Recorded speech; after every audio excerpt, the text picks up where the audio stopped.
நற்பவி யோகிராம் சுரத்குமார் அன்பு நேயர்கள் அனைவருக்கும் வணக்கம்.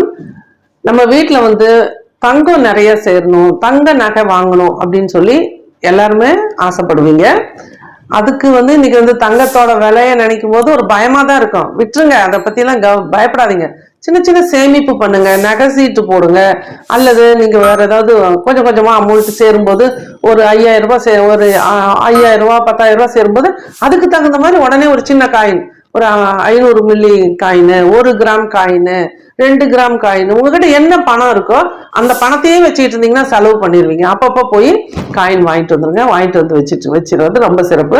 அது போல நமக்கு தொடர்ந்து நமக்கு செல்வ வளம் அதிகமாகணும், தங்கம் நிறைய சேரணும், சொர்ண யோகம் நமக்கு கிடைக்கணும் அப்படின்னா ஒரு வியாழக்கிழமை அன்னைக்கு நீங்க குரு பகவானுக்கு, அதாவது தட்சிணாமூர்த்தி, இதுல நவகிரகத்துல இருக்கிற குரு பகவானுக்கும் ஒரு மஞ்சள் வஸ்திரம் வாங்கி சாத்தி அங்கேயும் கொண்டக்கடலை மாலை போட்டு அங்க ஒரு தீபம் ஏற்றி வழிபாடு பண்ணிருங்க.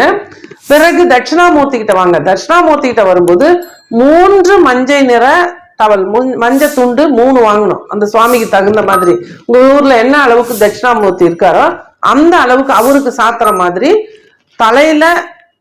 தலையில கட்டி விடுறதுக்கு ஒரு மஞ்சள் துண்டு, தோல் மேல போட்டு விடுறதுக்கு ஒரு மஞ்சள் துண்டு, இடுப்புல கட்டி விடுறதுக்கு ஒரு மஞ்சள் துண்டு. இதுதான் உருவத்துக்கு உங்க ஊர்ல உள்ள தட்சிணாமூர்த்தியோட சிலைக்கு தகுந்த மாதிரி இந்த துண்டை வாங்கி அவருக்கு சாமிக்கு சமர்ப்பணம் பண்ணிட்டு கொண்டக்கடலை மாலை போட்டு 3 நெய் தீபங்கள் ஏற்றணுமா. நெய் தீபம், மஞ்சள் திரி போட்டு தீபம் ஏற்றி இந்த ஒரு காயின், அது 100 கிராம், உங்ககிட்ட என்ன அளவுல தங்க காயின் இருக்கோ அந்த தங்க காயினி ஒரு மஞ்சள் துணியில வச்சு கட்டி அதை கொண்டு போய் குரு பகவான் மடியில, அங்க பூஜை பண்றவங்க கிட்ட கொடுத்தீங்கன்னா குரு பகவான் மடியில வச்சு தேங்காய் பழம் உடைச்சு உங்க குடும்ப நபர்கள் எல்லாரோட பேரு நட்சத்திரத்தை சொல்லி அர்ச்சனை பண்ணிட்டு அந்த தங்க காயினை அந்த வியாழக்கிழமையே கொண்டு குரு கோரையில நீங்க தங்கம் வைக்கக்கூடிய இடத்துல வச்சிட்டீங்க அப்படின்னா எப்படியாவது ஒரு வகையில உங்களுக்கு தங்கம் சேரும், சொர்ண யோகம் கிடைக்கும். நன்றி, வாழ்த்துக்கள், நற்பவி.